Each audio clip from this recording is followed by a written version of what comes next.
Ô Igor, você comentou do dólar e a gente vê que ele está numa trajetória de queda, pelo menos em relação ao real, né? Já foi uma forte queda aí desde o começo do ano, na verdade desde o finzinho do ano passado, chegando ali na casa dos 4,60.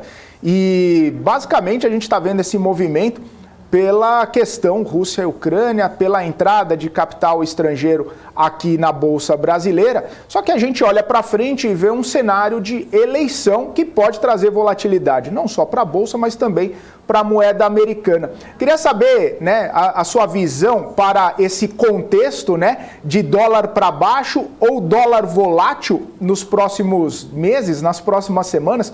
Como que está a sua percepção para a moeda americana aqui no Brasil?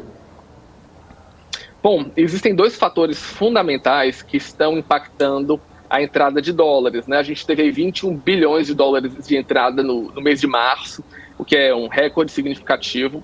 E o que efetivamente muda os parâmetros no Brasil é que o Banco Central brasileiro aumentou de maneira rápida a taxa de juros para conter a inflação.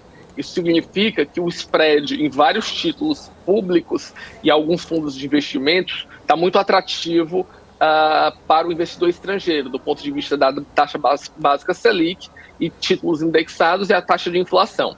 Quando a gente faz essa comparação com outras nações, apesar da gente estar tendo inflação alta, por exemplo, a Espanha já está com mais de 10% de inflação, os bancos centrais estrangeiros não fizeram esse aumento gradativo e rápido das suas taxas de juros. Ou seja, esse ponto torna-se atrativo para a renda fixa no Brasil. Agora, quando a gente vê também um aumento dos preços das commodities, então a gente está falando do aumento do zinco, do níquel, do minério de ferro, do carvão, e alguns desses ativos, dessas commodities, chegaram a subir mais de 500%, e o Brasil não é só um produtor, mas também um grande exportador. Isso faz com que as perspectivas de ganhos futuros das empresas brasileiras também aumentem. Então, nesse contexto, com um contexto de commodities em alta e um spread positivo da taxa de juros, essa entrada de dólares está sendo muito positiva. Basicamente, a gente encontrar isso, que se de 5,60 a gente chegou a um ponto e caímos até 4,60. Então, se a gente pegar num parâmetro de aproximadamente 3, 4 meses, o dólar caiu quase R$ 1. Isso vai impactar positivamente a inflação.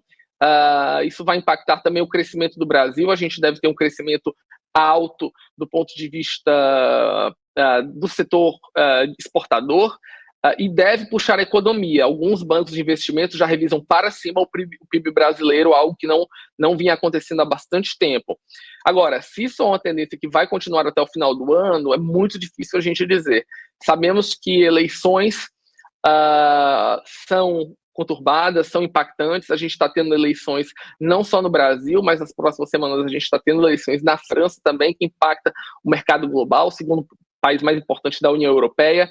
Então, minha visão é, enquanto essas commodities estiverem em alta e a gente estiver tendo um ciclo de aumento de taxa de juros, a queda do dólar deve ser um contínuo.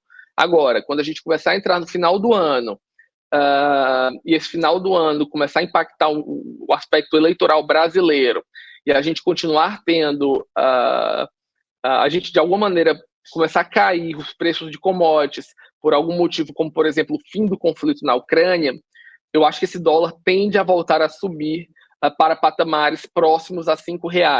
Então eu acho que essa queda do dólar ela é temporária ao longo das próximas semanas. A gente deve ter uma tendência de queda, pelo menos aí até o meio do ano, mas com subidas gradativas ao longo dos dias. Então, há uma certa volatilidade com tendência de queda. Para o final do ano, acho que os processos internos no Brasil devem ter uma pressão maior sobre o câmbio. Agora, tudo isso, de fato, vai se apresentar ou se resolver baseado no que vai acontecer com a Ucrânia, né? Ou seja, como a Ucrânia vai encerrar ou quando vai encerrar esse conflito militar e os efeitos de quanto tempo vão durar as sanções econômicas na Rússia, que é um grande produtor de commodities e está impactando o mercado internacional como um todo. Ou seja, sanções e Ucrânia estão, entre aspas, ajudando a derrubar o dólar e melhorando os investidores no mercado acionário brasileiro.